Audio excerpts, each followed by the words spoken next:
Ghislain suddenly pulled his younger sister Elena into a crushing hug the moment he saw her, catching both her and Belinda completely off guard.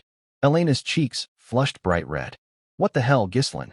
What kind of stupid prank is this?" she snapped, squirming in his arms. He only tightened the embrace, voice soft. "I missed you so damn much." Creeped out, Elena shoved him hard, straight into Belinda, who caught him with practiced ease. Ghislain coughed, clutching his chest. "Have you always been that strong?" Elena briskly dusted off her sleeve. "Belinda asked me to come check on you. Don't think one hug fixes everything you've done." Ghislain blinked, confused.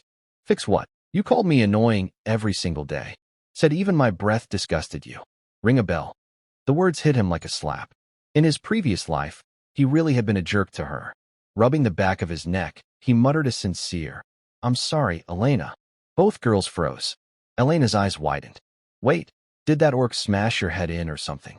Before he could protest that he'd wiped out the entire orc horde, a sharp pain from his injuries surged through him. Ghislain doubled over, groaning on the floor. Elena smirked and nudged him with her foot. "Oh look, the big hero's still half dead." Yet even through the pain, watching Elena and Belinda laugh together made him smile. They were exactly as he remembered, vibrant and alive.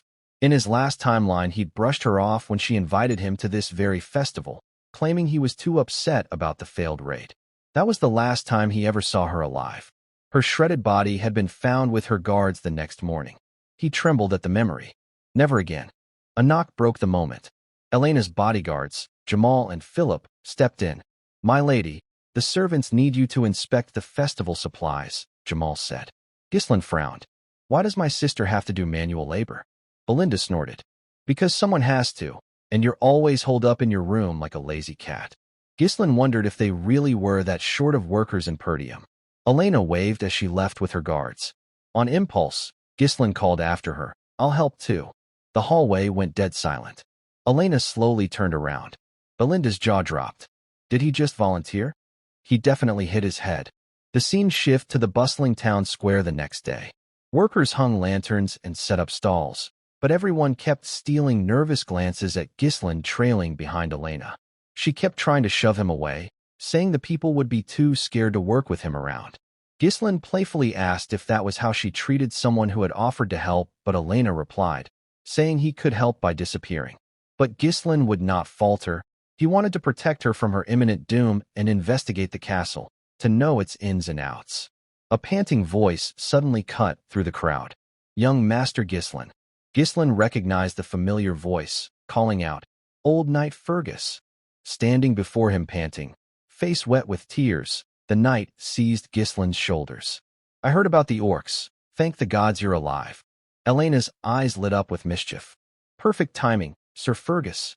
Please escort my brother back to his room. He's been acting insane since he woke up." Fergus happily complied, dragging a protesting Ghislain away. Inside, Ghislain sighed. His old delinquent reputation was still biting him in the ass. Once alone, he asked Fergus to take him to the castle's abandoned training field instead. Fergus nearly dropped his sword. He inquired for Ghislain's reason. "To train," he answered with a stern look. The training ground turned out to be pristine. Dust-free weapons, repaired dummies, fresh sand. It was a perfect location to train, he thought to himself. Fergus scratched his beard. "I kept it ready in case you ever changed your mind. Figured it was just a phase you were going through." Ghislain's chest tightened. Even in his past life, this old man had quietly maintained the place, never giving up on him. He clapped a hand on Fergus's armored shoulder. "Live a long life, old man. Dying really sucks." Fergus, confused, asked why Ghislain spoke as though he had already experienced life and death. Ghislain smirked, saying he actually had. Fergus chuckled awkwardly, thinking it was a joke. He asked to be left alone, to which Fergus obliged. In his past, Elena's death was revealed to be caused by a lord from a neighboring territory, which led to Perdium getting caught up in a war that eventually led to its downfall. Elena's death was the starting point, which meant he needed to set things straight from here. He sat cross-legged, thinking he needed to first work on his limited stamina and mana control. Taking a deep breath, he began gathering mana. Particles of blue light swirled around him like fireflies. Most people spent years just trying to sense mana. He was able to do that even in the chaotic battlefield in his past life. All he needed to do was connect the mana in the air and bundle them up as if spinning a spool. Forming a single core was easy enough for him who had been through tens of thousand battles. But that was not what made him part of the strongest seven. In his past life, he had found a method in a half-burned book allowing him to create multiple mana cores in his body, which gave him an explosive force.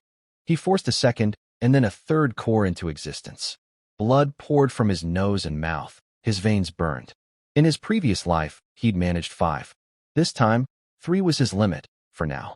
Although the method allowed one to create an explosive force in a short time, it also required extremely large amounts of mana in return, which was the reason for his loss to Aiden in his previous life, who had ambushed him with a whole night order when he was already out of mana.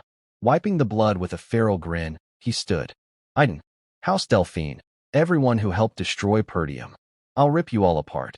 1 week of brutal training later, festival night arrived. Lanterns glowed. Music filled the air.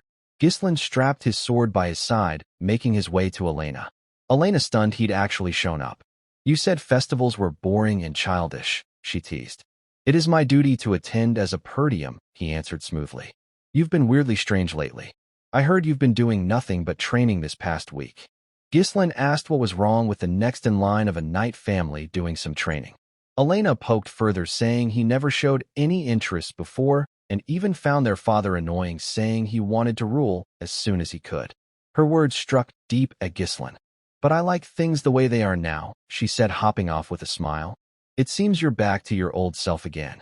Her words left Ghislain dumbfounded, thinking to himself that because of his actions, his reception and the future had slowly began to change. Although the general flow of things were the same, making use of the information of the future was his job, and he needed to respond to every situation effectively.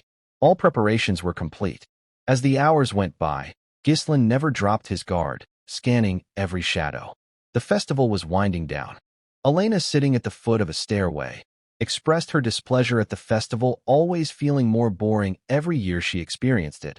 She wondered if nothing new would happen this year as well. But Ghislain paid no heed to her words. He thought that although the festival was almost over, nothing had happened. Maybe his presence alone had changed fate. Then Jamal approached with a friendly smile, offering Elena his hand. My lady, a friend just told us about some new attractions on the other side of the castle. Shall we? Elena's eyes sparkled. Really? Let's go. She took Jamal's hand. In that instant, ice flooded Ghislain's veins. Every instinct in his body told him that those two standing before him were the traitors. Thank you for watching.